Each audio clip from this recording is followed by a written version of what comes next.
Kamusta po mga kabayan? Sana po nasa maayos po kayong kalagayan. Tayo po ay magsama-sama magkomentuhan dito po sa Tambayan Makabayan. Mag-umpisa na po tayo.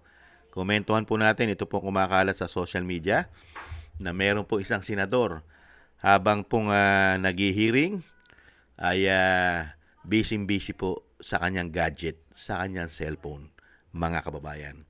Panoorin po natin kung sino po itong senador na ito, mga kababayan, na pinag-uusapan po sa social media. Busy-busy.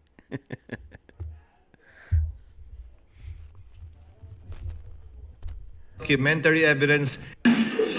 Thank you, Your Honor.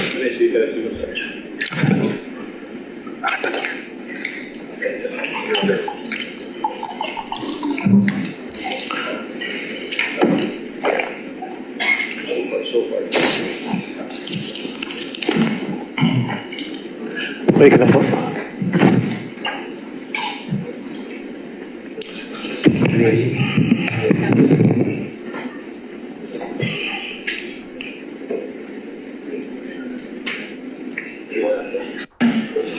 Thank you, Your Honor.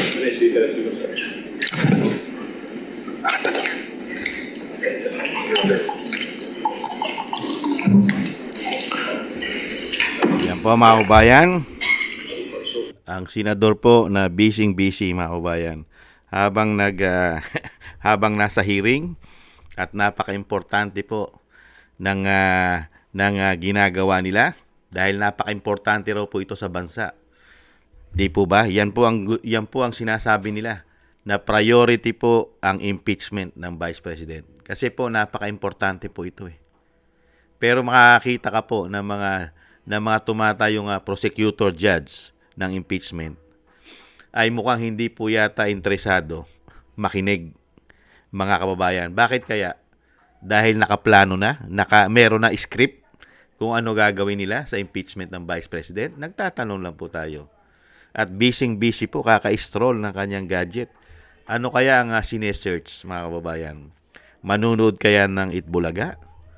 O doon sa doon sa ginagawa po at issue na sinasabi po doon sa isang senador na si Rapi Tulfo? Hindi kaya mga kababayan nagse-search din sa Viva Max? Nagtatanong lang po tayo, mga kababayan. Nakakalungkot lang po, no? Makakita ka ng isang senador na napaka-importante sa kanila. Ito pong sinasabing impeachment ng Vice President na akala mong makakatulong sa bansa. At akala mo na ang mga Pilipino o akala nila ang mga Pilipino ay bobo tanga na ang nangyayaring massive corruption sa ating bansa ang may gawayang Vice President. Kaya po bagsak na po ang popularidad nilang lahat, lalong-lalo po ang nakaupong lupi na tinatawag na bangag di umano ng kanyang ate. Hindi po ba? Sana man lang mga kababayan, ang pinagkakaabalahan po nitong senador na ito na busy sa kanyang cellphone habang nagaganap ang hearing ng impeachment ng Vice President. Dahil ang problema ng bansa na mag-aapat na taon na, ang ugat po ng problema ng kahirapan, ang dinaranas natin napakamahal na mga bilihin at kakulangan ng trabaho dahil dito po sa ginawang massive corruption na sikat na po ang ating bansa sa buong mundo. Ito po sana ang sinesearch ni Tito Soto, yung kahihiyan ng ating bansa at kung sino-sino ang nagparti-parte sa ginawang korupsyon. Ito sana ang sinesearch mo. Ito po, ibalik tanaw po natin ulit yung kasikatan ng ating bansa sa ibang bansa. Ito po, pakinggan po natin. Ito, pahanapin mo ito, search mo Tito Soto. Administration. How do you fund a massive corruption pipeline and then lock up the guy? Imagine handing over hundreds of billions of your hard-earned tax money to build a massive shield against the floods, only to watch your neighborhood drown anyway. Welcome back to The Deep Dive. I'm Mark.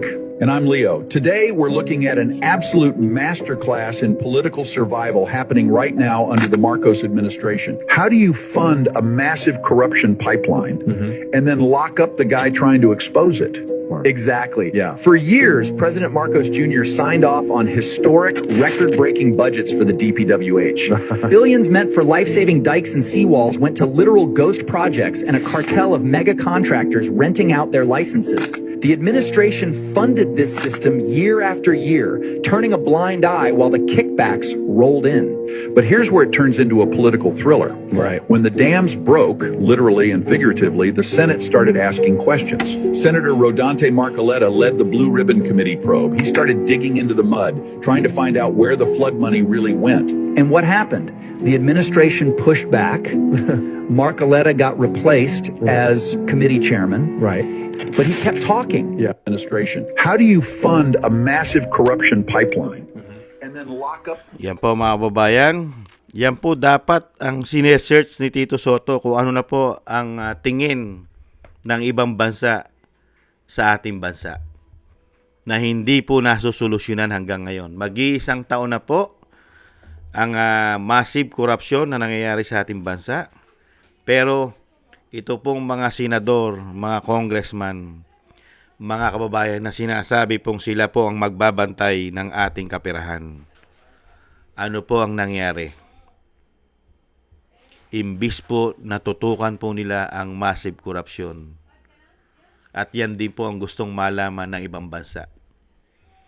Kaya nga po sikat na sikat tayo. Pero makakita po tayo ng mga senador. Busy po sa kanilang cellphone. At dito po nila tinututukan. Dito po sila tumututok ng mag-aapat na taon na sa grabing pamumulitika nila sa mga Duterte at sa Vice President. At makikita mo ang mga style nila. Kung ano po ang mga karakas nila. Habang ini-impeach ang Vice President, wala pong makikita po. Wala kang makikita na concern. Dahil nga mga kababayan, dito po kasi sa impeachment ng Vice President, real talk, hindi naman po talaga siya impeachable.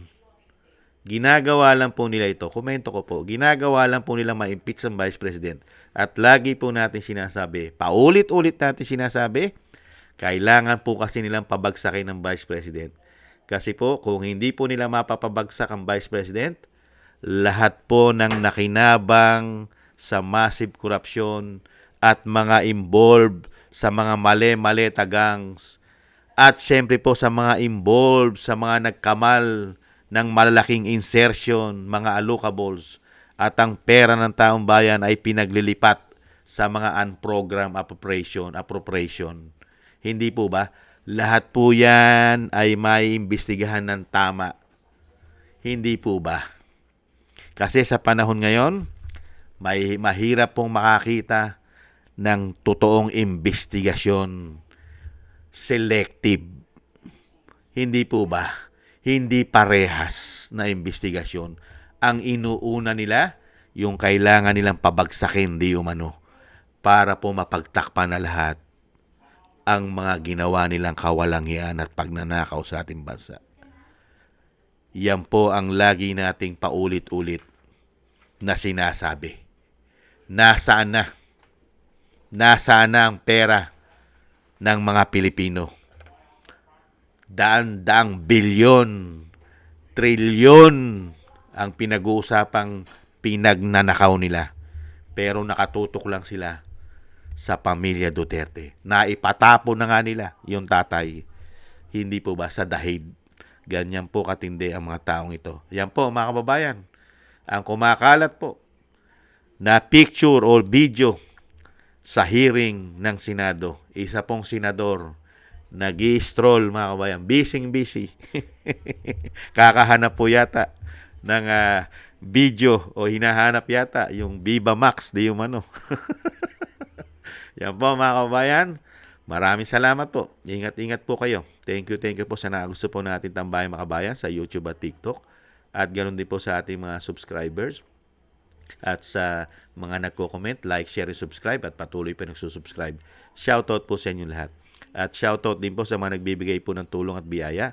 Shoutout po kay Eric Hershio from Canada, Baby Roman, Ate Isa from Cagayan Valley, Annie Jo, kay Tatay Nick from Toronto, Canada, kay Mary Natividad Blinden from Netherlands, Jesus Valdepena, Rolando Guerrero, Mila Yi, Felipe Shapno from Texas, USA, kay Ma'am LB Shermani from North Miami, Florida, USA, Mika Legaspi, Frank Zamora from California, USA, at Romulo de Vinagracia from Bacolod City. Maraming salamat po. Shoutout po sa inyo lahat. Ingat-ingat po kayo sa inyo pong mga paggawa. At God bless po sa inyong lahat.